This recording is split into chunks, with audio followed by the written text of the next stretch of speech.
In this podcast, we're going to look at how a number of artists use colours to create a sense of depth and space in their work. And I'm showing you a chart, a colour chart, which I pulled off the internet, just for those of you who don't know anything about colour, to explain to you how it works. On this chart, you'll see there's a dividing line between what they consider to be cool colours and warm colours. Now, it's not quite as black and white as that, because in fact, the warm colours take up a much smaller section of the spectrum than the cool colours. Because, for instance, if you have a look at this green colour here, it has blue in it, which is a cool colour. So it's not really a warm colour. It's a pure yellow that is a warm colour. And if we go over to the red here, pure red is a warm colour. And if we go to the other side of the chart, you'll see that actually this blue here is closest to a pure blue colour. So if I come back to this green here, it's actually a mixture of a warm colour, yellow, and a cool colour, blue. But the point about showing this to you is simply this. Remember this through this podcast. Warm colours come towards you, cool colours recede. And so anything in between a warm yellow, a natural warm yellow without any blue or red in it, and a red without any blue or yellow in it, are the two colours in the spectrum that will come forward more than any other colour. Any mixture, such as these orange shades between red and yellow, and these green shades between yellow and blue, and these purpley shades between blue and red, are receiving colours.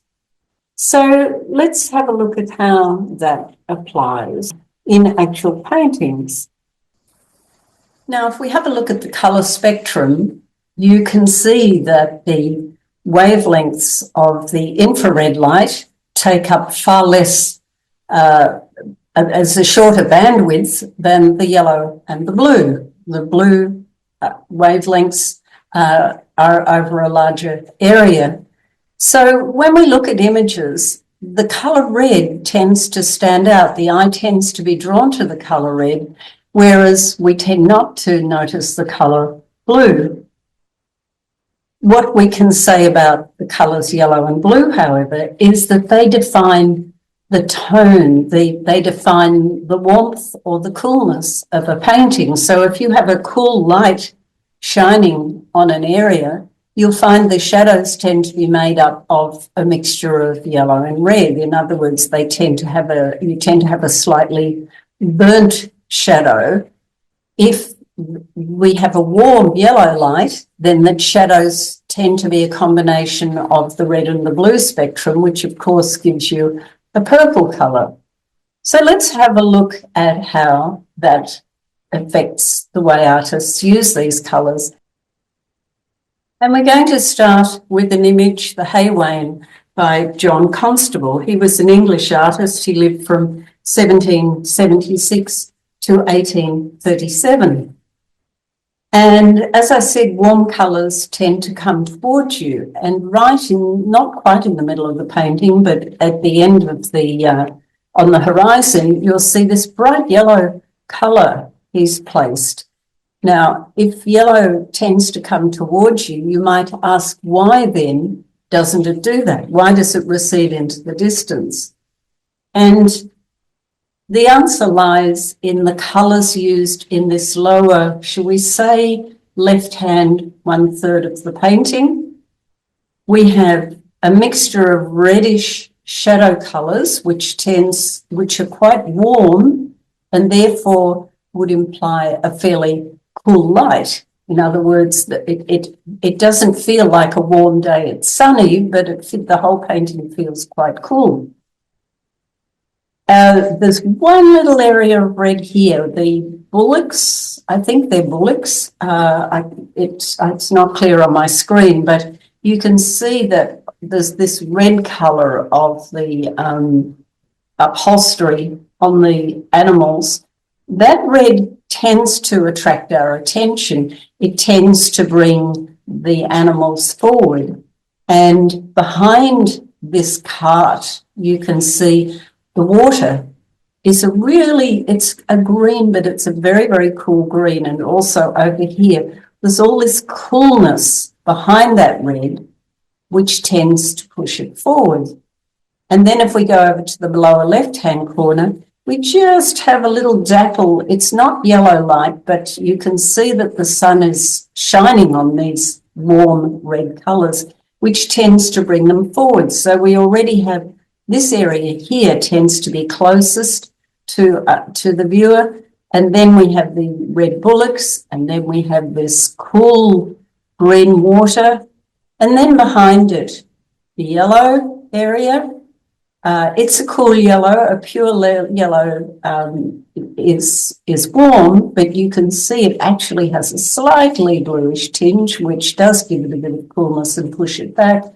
And then on the horizon, you have all these cool green trees. So we have this lovely feeling of space created from the lower left corner, this warmth, little bit of cool water, the warmth of the strappings on the animals, a little bit of cool behind it. Then we have the yellow, and that's pushed forward by the cool area here. If we come to the sky, it's quite interesting. Up to the top left here, we have clouds. The clouds, the shadow of the cloud also has a slight warmth to it, which makes it feel as if it's quite close to us. It feels almost as if it's over our heads.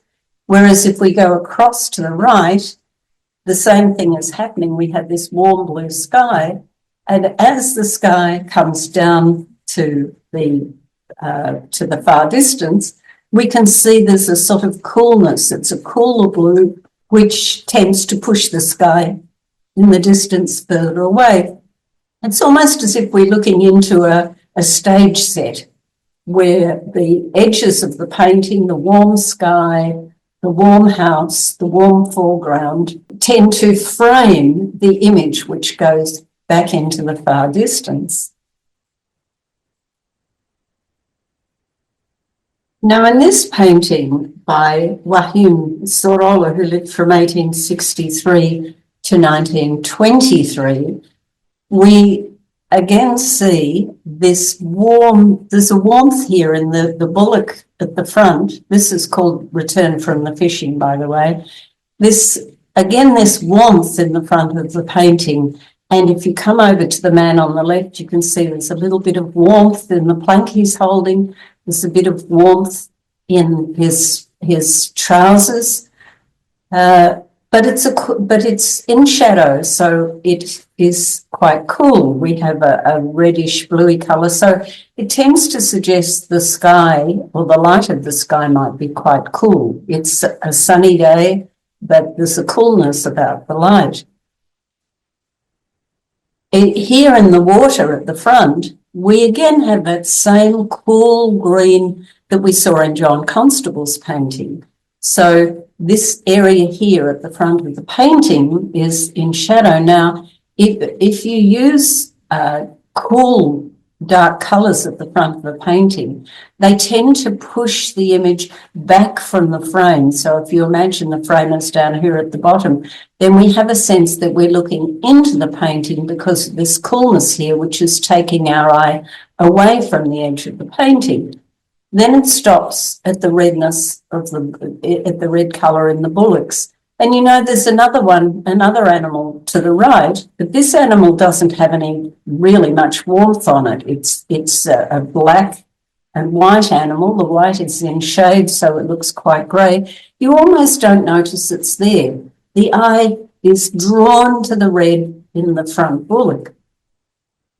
Behind the animals, we have in the boat area here, it looks as if there's another man here, and then the boat sweeps back into the distance.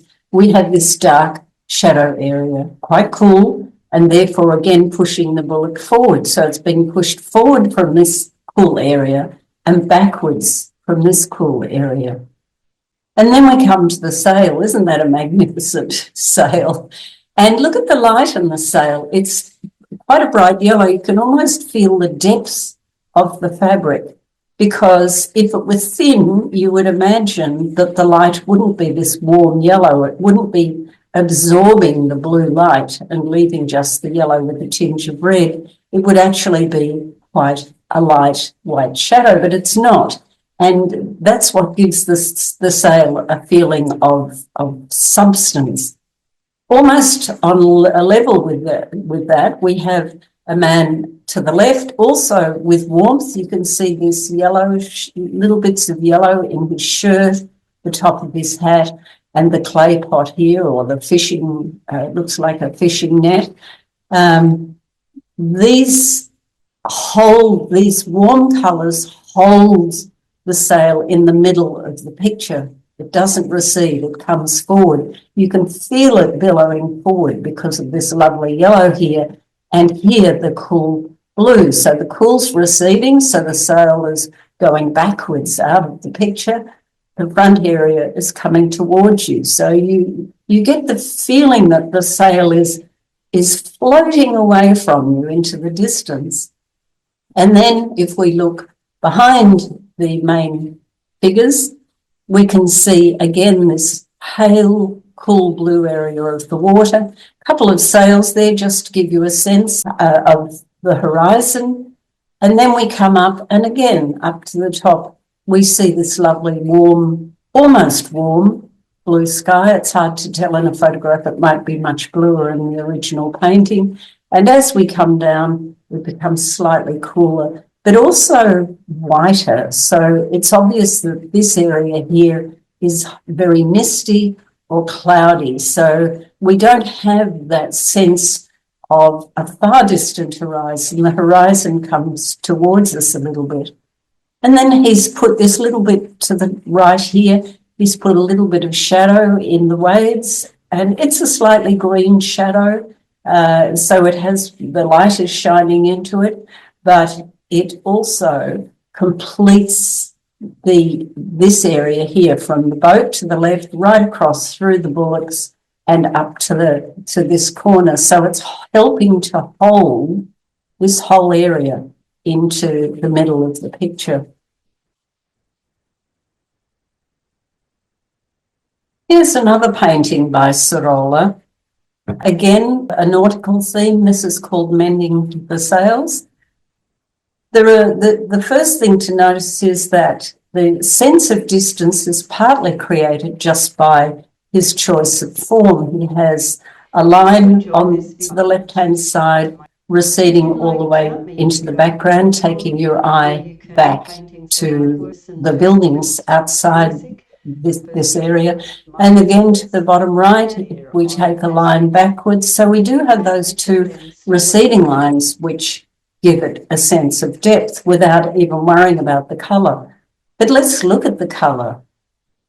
The sails are in shadow, but it's dappled with a lovely warm yellow light. All the front area has this lovely warm yellow light.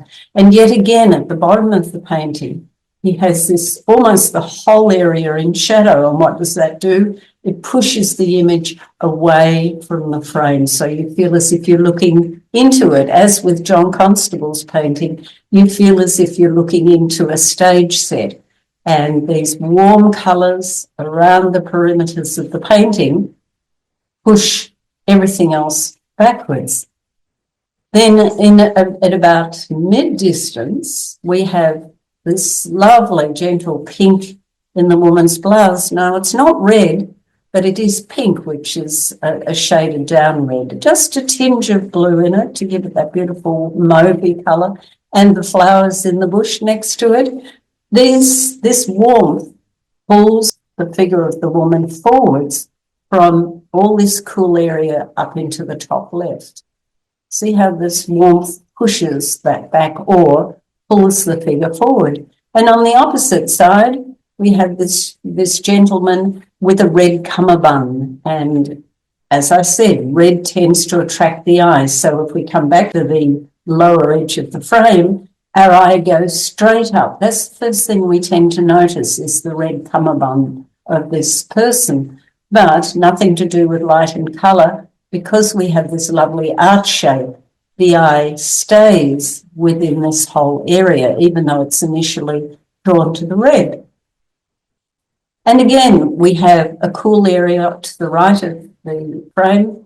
We have these two cool shadow areas. Cool shadow area tends to suggest a warm light. So the painting feels warm. You can almost feel the warmth of the sunlight as it dapples through into this foliage on the right, into the man's hat, into the sails themselves. And if you do look right to the back of the painting, to the outside area, it also is bathed in this warm yellow light.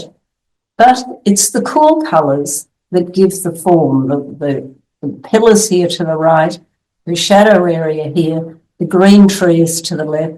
These all serve to push the other colours backwards, and then they in turn here, because they're warm colours, push the background away from you. And we're going to the other side of the world now. This is called Gorse in Bloom by the Australian artist Arthur Streeton, who lived from 1867 to 1943. And we have a very different sort of light here. This is the Australian sky. Australian skies tend to be very, very bright blue colours, depending on which part of the country you're in. And there's this lightness of the Australian sun is very intense, very bright, often very cool. What did I say about yellow? Yellow comes forward, and yet here again, as in the Constable painting, again, we have this warm area, not in the foreground, but almost on the horizon. In fact, in this painting, it is on the horizon. Many years ago, I worked as a tour guide for some of our regional galleries, and this particular painting was on show at one stage, and I used to ask guests to hold up their thumb and cover this image of the little girl here. You see she has red socks and a red bonnet. And I don't know if you can do it on the screen, but when people did it in front of the real painting, they immediately say, "Oh, the painting looks flat." Well, of course, the reason is that this whole hillside is a cool green, and even the bright light, the sunny areas are quite cool. They don't have a lot of warmth in them. So that tends to push most of the painting backwards to pull the gorse, the yellow area forward, and this bright warm sky. So you have an equal balance between all the colours. But as soon as you take your thumb off and look at the little girl with the red bonnet and socks, the painting suddenly becomes three-dimensional. Why is that? Again, because red is the colour we're drawn to, so it highlights this figure. The red tends to pull the yellow, push it backwards. And this cool area, again, we have this cool area at the front that pushes the painting back into the frame. Very common device. You'll find a lot of paintings begin with a cool foreground. I use it myself a lot. And so this pushes the painting backwards. The warmth in her bonnet and socks pull her forward, push the gorse back, and then, of course, the cool blue sky. Even though we can't see the far distant horizon, the sky feels as if it disappears into the distance, because at the top here, you see this beautiful, warm, almost ultramarine blue, which is so common on the Australian continent, comes towards you, and you can see it's cooling down to a cobalt blue. There's definitely two shades of blue, the cool natural cobalt and then the ultramarine, which has just a hint of red in it. You can barely not see it, but it's a warm blue. So the sky is coming towards you overhead, but in the distance it's receding. And then, of course, you have this shadow area here, which pushes it back even further. And of course, the form or the design of the painting usually comes into the way we view it as well. So we can't ignore the fact that the driveway is quite wide here and then gets smaller and smaller and smaller as it goes into the distance. That's a very obvious visual device. But even without that, the colours really drive the form, the feeling of space in this particular painting.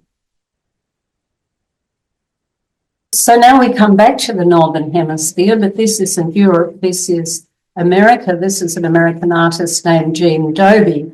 I'm not sure when she was born, but I would say she's probably in her 70s or 80s now, if she's still alive. And this is a very cool painting. You can see there's virtually any area of red. It feels like a cool day, again, with the sun shining, but it's a cool day. Just here on the rocks to the middle right, there is a little hint of red, but that's the only area in the whole painting that might be called red. So, of course, it brings this little area here of rocks forward. And then the very, very dark, cool, dark trees are pushed away from this warm red area. In the foreground, we don't have a cool shadow, we have a warm shadow. And can you see how it doesn't feel as if you're looking into a stage set? It feels as if you're in the middle of the stage set, as if you're a player in the painting. You're right in the middle of it, not looking at it from a distance. So this warm area, of course, drives everything backwards because all the shadows here are cool. The light on the rocks isn't a warm light, it's white. The eye perceives white as a cold colour, a cool colour, not a warm colour.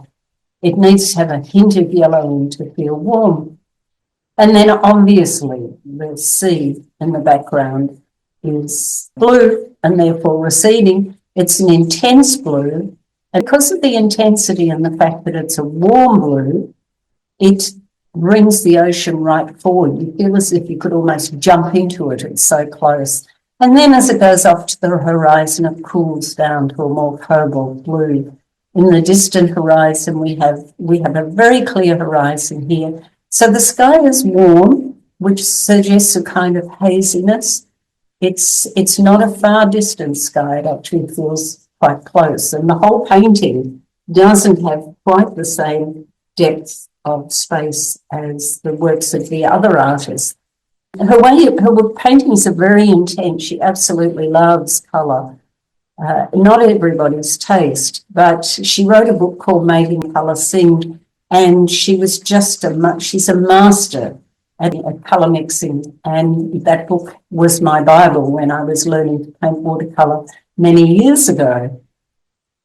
And here's another image of Jeanne Dobie's, again, her incredibly intense colours in the foreground. And of course, it's the intensity of the colours that bring them forward. But she does have areas of red. Again, there's maybe this little area to the left here is a pure red. In the centre, just slightly to your right, is a pure red. And then we have these lovely, very warm greens. And then a cooler green to the left. The hull of the boat on the far left is a cooler green, which pushes it backwards from the two boats to the right of it, or all the boats really.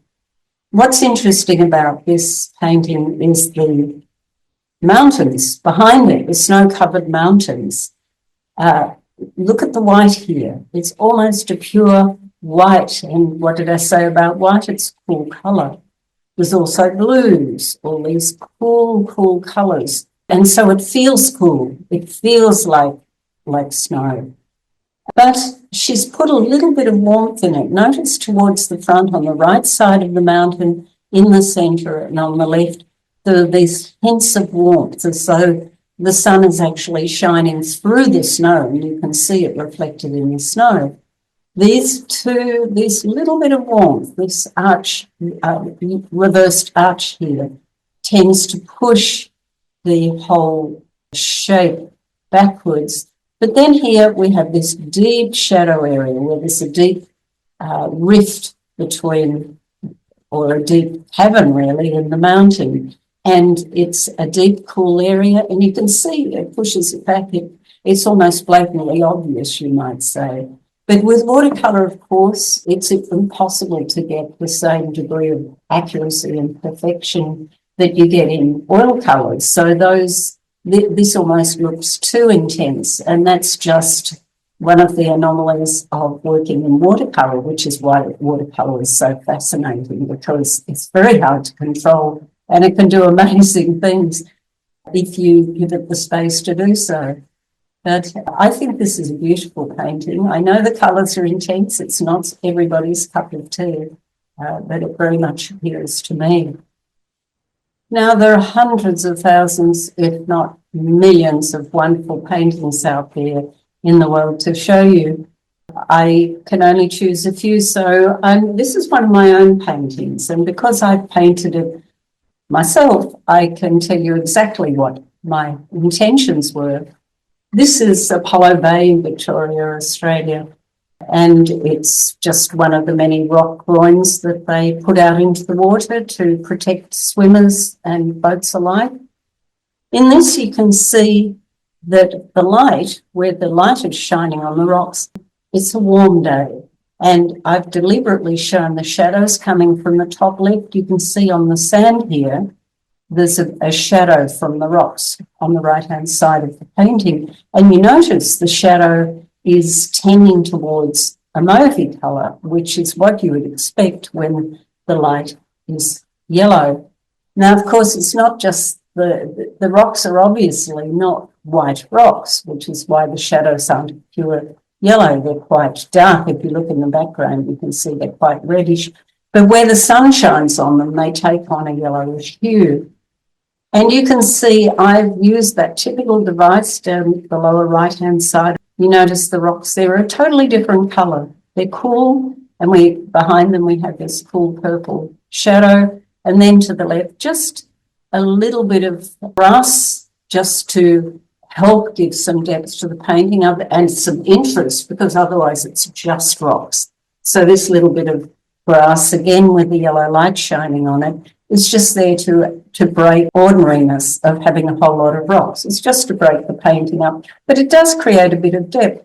And then behind the cool rocks to the right, you see I've got this bright yellow area in the very front, because you'll notice that the rocks are actually mostly purples and browns, and I wanted them to have that purple colour. And if you can't just use all purple, it's not pleasant. You need to use the complement of purple, which is yellow, in order to bring the purple to life. So you can see at the bottom of the painting, this little area of yellows here. I've put that in to bring up the colour, to give life to these purpley colours. Of course, there's this huge rock here. These are all large rocks. And then I've put this purple shadow area in here. The shadow has to be purple as well, because it's a warm light.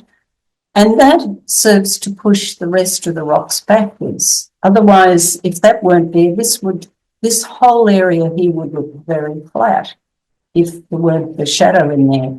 But as it is, we have these three big rocks at the front, then the shadow, and then that big rock. And it looks as if it's quite a long way in the distance from these three rocks. If you imagine this was yellow, it would just look flat. And then, of course, I've used areas going from large to small to make the rocks recede into the distance, but also they're warm, they are a reddish colour, but I've put little dapples of blue in. As you go backwards, you see more and more blue in the rocks, and that tends to push the whole thing backwards. And then, of course, you have this intense green ultramarine colour, which you get in Australian waters, but I don't think it was actually that intense in reality, but I wanted to create that intensity because the rocks feel very heavy and dark, and the whole feeling is quite heavy. And I wanted to show the heaviness, but not make it a heavy painting. And then, of course, in the far distance, you just got a slither of sky.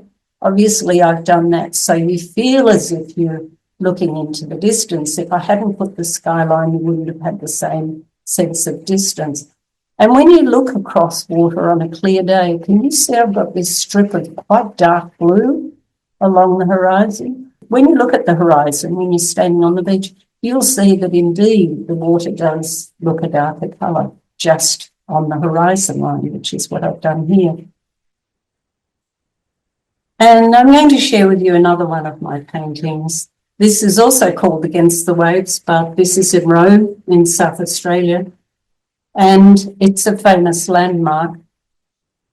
You can see that I've used a very simple device of creating a zigzag shape to push the marker away into the distance. But at the same time, I've also used colour to create that distance. So let's come back to the foreground again. Now, this isn't really a cool foreground, but it's cool in relation to the redness in the rocks behind it. There's enough coolness in it to give a little bit of space, to have a slight, you feel as if you're there, but there's enough distance here that the focus of the image, which is the beacon, is not right in your face, but it's almost in your face. It's actually very intense to stand next to this object. So again, we have these warm colours in the foreground and the warm yellow rocks, which tells you there should be slightly purple colours in the shadows. Now, the shadows here are not purple. They actually have a hint of green in them, but they're not really blue, which tends to suggest that the light is actually so intense that is reflecting back into this rocky area. It's not a deep, cool shadow of sunlight on a cold day. It's a warm shadow of sunlight on a warm day. You see these little bits of yellow against that shaded area? See how they push it back? They're quite intense next to this area behind it. So this gives this some distance. And then the eye tends to follow it around, and then we come to the beacon. Now, when you look at the painting, you don't see all the things I've just described to you. I can guarantee your eye went straight to the beacon, not just because of its rectangular geometric shape, but because here in the sunlight, we have a warm red. It's not a pure red. I mean, it's painted a pure red, but because the sunlight has a warmth to it, the red itself has a tint of warmth. And then you notice in the shadows here, I said there's no purple in the shadows of the rocks, but here I've actually put a blue in to create a slightly mauvey colour in here. There's a shadow. The shadow of red is green, so it's almost as if I haven't made this green, but there's enough green in here to complement that red. The green here lifts the red, as does the green on the horizon of the water. Now, I deliberately made it green. It probably wasn't green. In reality, it probably was quite blue. But the reason I put that green in there is because this area here where it's lighter, this is actually the complement to red. If you look at the colour red and then close your eyes, the after image you will get tends to be this cool, pale green here, not a bright green as you might expect. And if you go to the left-hand side, also the water is green, but look how dark it is. Now, why have I made it so dark? Because it means that the eye doesn't focus here at all. It's so dark, we don't even notice the water is there. Just seeing it over here on the right-hand side is enough to tell you where the horizon is. And without actually looking at this area, the eye still knows that it's there in effect. And of course, on the marker, we have this yellow door, slightly shaded yellow door. So I don't know what colour it was originally, but again, behind this shading, see this is quite dark here, it's pushing the door back. This area is giving that a sense of distance, but between the yellow and the red here, against the green water and the blue sky, it sits right up. You can feel the space behind it, the space of the universe behind it almost. And again, look at the sky. Here we have at the top ultramarine. I can tell you I've used warm ultramarine blue at the top, and down the bottom I've used cobalt blue with just a mixture of warmth because it was a hazy day that needed to be expressed. So it tends to come forward a little bit, and yet there's enough coolness here on the horizon line to push it well back into the distance, while this part of the sky appears to come back over your head. If you enjoyed that podcast, remember to click the like button and do subscribe if you'd like to see more in the series. Thank you for joining me. Until next time, stay well, stay blessed.